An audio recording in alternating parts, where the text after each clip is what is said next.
Hello friends, आज हम topic discuss करें क्लास 10 से और चैप्टर लिया है हमने सिमिलर ट्रायंगल।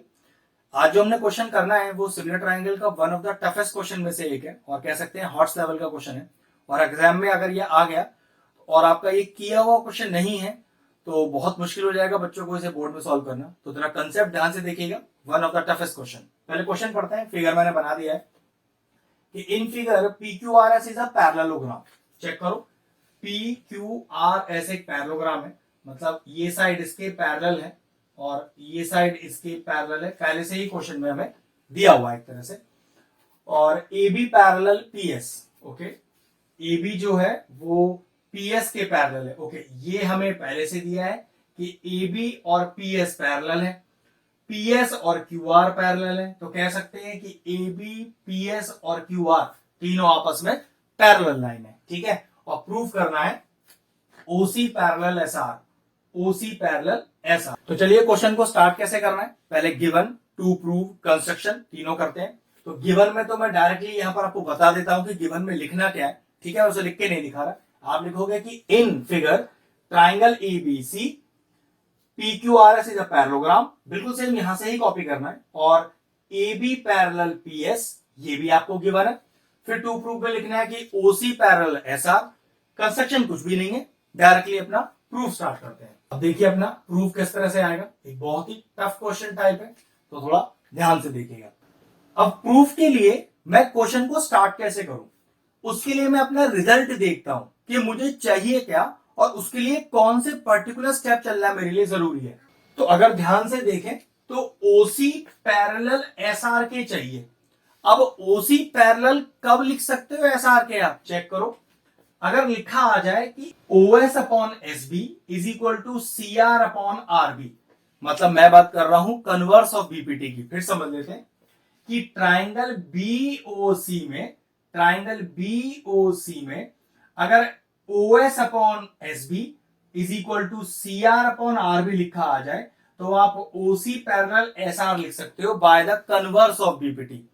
ठीक है, अब उसके लिए मुझे करना क्या है, चलिए वो ही देखते हैं। ठीक, मैं क्वेश्चन को स्टार्ट कैसे कर रहा हूं। मैंने ट्राइंगल लिया O P S O A B, जिन्हें मैं आपस में करूंगा सिमिलर। तो देखो ध्यान से जरा, in triangle O P S and triangle O A B, क्या मेरे पास दो एंगल ऐसे हैं जिन्हें मैं बराबर प्रूफ कर दूं और ट्राइंगल सिमिलर कर दूं।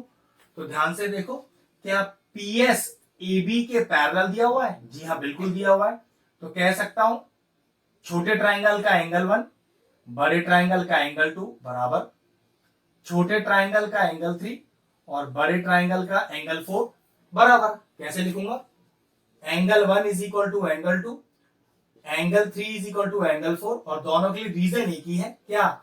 Alternate interior angle, alternate interior angle. और ऑल्टरनेट इंटीरियर एंगल क्यों है? क्यों भाई?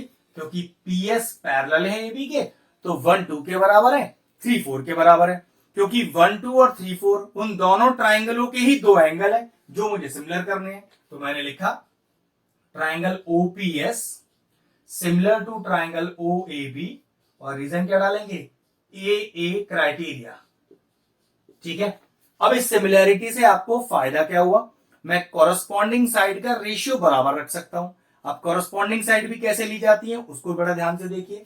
आपने एंगल 1 एंगल 2 लिया है दोनों ट्राइंगल में, तो छोटे ट्राइंगल के एंगल 1 के अपोजिट साइड और बड़े ट्राइंगल में एंगल 2 के अपोजिट साइड एक दूसरे को ऊपर नीचे रख दीजिए। फिर से देखते हैं, छोटे ट्राइंगल में एंगल 1 के अपोजिट साइड ओ एस, ऐसे ही बड़े ट्राइंगल में एंगल 2 के opposite side BO is equal to छोटे ट्राइंगल में एंगल 3 के अपोजिट साइड, एंगल 3 के अपोजिट साइड चेक करो पीओ आ रहा है। और बड़े ट्राइंगल में एंगल 4 के अपोजिट साइड एओ आ रहा है। छोटे ट्राइंगल की बची हुई साइड पीएस और बड़े ट्राइंगल की बची हुई साइड एपी। ये लीजिए आ गई कॉरेस्पॉन्डिंग साइड। अगर दो ट्राइंगल आपस में सिमिलर प्रूफ कर दिए तो कॉरेस्पॉन्डिंग साइड का रेशियो बराबर होता है। कॉरेस्पॉन्डिंग साइड रखने का तरीका बता दिया, ये लीजिए इक्वेशन 1 आ गया मेरे पास। अब जरा ध्यान से देखिए, A B parallel P S A B parallel P S question में गिवन है, और P S parallel Q R, P S parallel Q R, क्यों? पैरेललोग्राम दिया था ना, तो चेक करो ए बी पी क्यू और क्यू आर तीनों पैरेलल हो गई। मैं आपसे कहूं कि मुझे ए बी और क्यू आर का यूज करना है, तो ए बी और क्यू आर का यूज करना है। कौन से ट्राइंगल में? ट्राइंगल चेक करना, C Q R, in triangle C Q R and triangle C A B, in triangle C A B, फिर छोटा और फिर बड़ा, जिसमें ये A B parallel Q R में प्रूव कर चुका हूं। C Q R C A B, अब जरा ध्यान से देखना, ये एंगल 5 और ये पूरा एंगल 6, पूरा एंगल 5 पूरा एंगल 6। चेक करो, अगर ये दो पैरेलल लाइन है तो ये ट्रांसवर्सल हो जाएगा, तो 5 और 6 क्या बनाएंगे? Alternate interior angle. उसी तरह से चेक करो, यहां पर आ गया 7 और यहां पूरे पर आ गया 8, 7 बराबर 8। रीजन दोनों के लिए सेम है, ऑल्टरनेट इंटीरियर एंगल। तो फिर से मैंने दो ट्राइंगल में दो एंगल बराबर प्रूव कर दिए, तो ट्राइंगल फिर सिमिलर हो गए। Triangle C Q R similar to triangle C A B, और रीजन क्या आ गया? ए क्राइटेरिया, जैसे मैंने यहां लिखा हुआ है, ठीक है। लेकिन सिमिलैरिटी करने का फायदा, जैसे कॉरस्पॉन्डिंग रेशियो आपने यहां रखे थे बिल्कुल सेम अब यहां रखूंगा। तो चेक करो, छोटे ट्राइंगल में एंगल 5 के अपोजिट, छोटे ट्राइंगल में एंगल 5 के अपोजिट आर सी, तो बड़े ट्राइंगल में एंगल 6 के अपोजिट बी सी। इसी तरह से छोटे ट्राइंगल में 7 के अपोजिट क्यू सी। उसी तरह से बड़े ट्राइंगल में एंगल 8 के अपोजिट ए सी। छोटे ट्राइंगल का बचा हुआ साइड, तो मैंने आर सी ले लिया, मैंने क्यू सी ले लिया, क्यू आर बचा। इसी तरह से बड़े ट्राइंगल का कौन सा साइड बचा? बी सी ले लिया, मैंने ए सी बी ले लिया, ए बी बचा। और ये लीजिए कॉरेस्पॉन्डिंग साइड का रेशियो भी आ गया, ठीक है इतना। अब एक चीज थोड़ा ध्यान देने वाली है, ध्यान से देखो, इसको इक्वेशन 2 ले लेते हैं। अब ध्यान से चीज देखने वाली ये है, चेक करो, ये जो पी एस है और ये जो क्यू आर है, कहीं ये बराबर तो नहीं है? चेक करो, ये जो पी एस है क्या ये क्यू आर के बराबर है?